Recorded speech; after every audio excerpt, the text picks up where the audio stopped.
وعليه وسلم. ثم إلى أرواح جميع الصحابة والكرام لرسول الله أجمعين.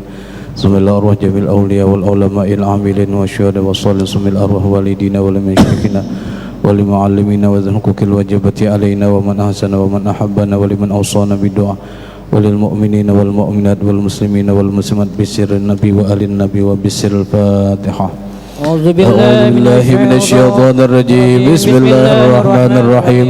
الحمد لله رب العالمين الرحمن الرحيم مالك يوم الدين. إياك نعبد وإياك نستعين. اهدنا الصراط المستقيم صراط الذين أنعمت عليهم غير المغضوب عليهم ولا الضالين آمين.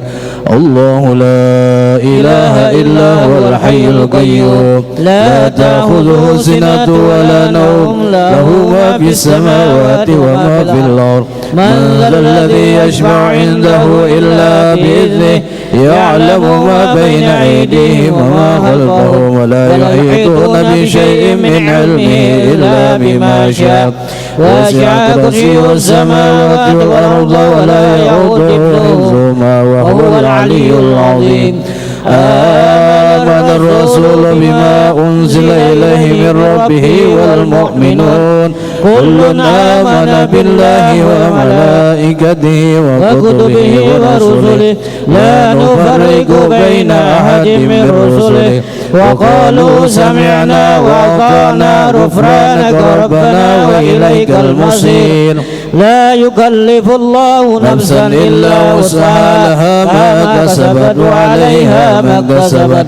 ربنا لا تؤاخذنا إن نسينا أو أخطأنا ربنا ولا تحمل علينا إصرا كما حملته على الذين من قبلنا ربنا ولا تحملنا ما لا طاقة لنا به واعف عنا واغفر لنا وارحمنا أنت مولانا فانصرنا على القوم الكافرين. لا إله إلا الله وحده لا شريك له له الملك وله الحمد يحيي ويميت وهو على كل شيء قدير. لا إله إلا الله وحده لا شريك له له الملك وله الحمد يحيي ويميت وهو على كل شيء قدير. لا إله إلا الله وحده لا شريك له له الملك وله الحمد يحيي ويميت وعلى كل شيء قدير. سبحان الله والحمد لله ولا إله إلا الله والله أكبر. سبحان الله والحمد لله ولا إله إلا الله والله أكبر. سبحان الله والحمد لله ولا إله إلا الله والله أكبر. سبحان الله وبحمده سبحان الله العظيم. سبحان الله وبحمده سبحان الله العظيم. سبحان الله وبحمده سبحان الله العظيم. ربنا اغفر لنا وتب علينا إنك أنت التواب الرحيم. ربنا اغفر لنا وتب علينا إنك أنت التواب الرحيم. ربنا اغفر لنا وتب علينا إنك أنت التواب الرحيم. اللهم صل على محمد اللهم صل عليه وسلم. اللهم صل على محمد اللهم صل عليه وسلم. اللهم صل على محمد اللهم صل عليه وسلم. أعوذ بكلمات الله التامات من شر ما خلق.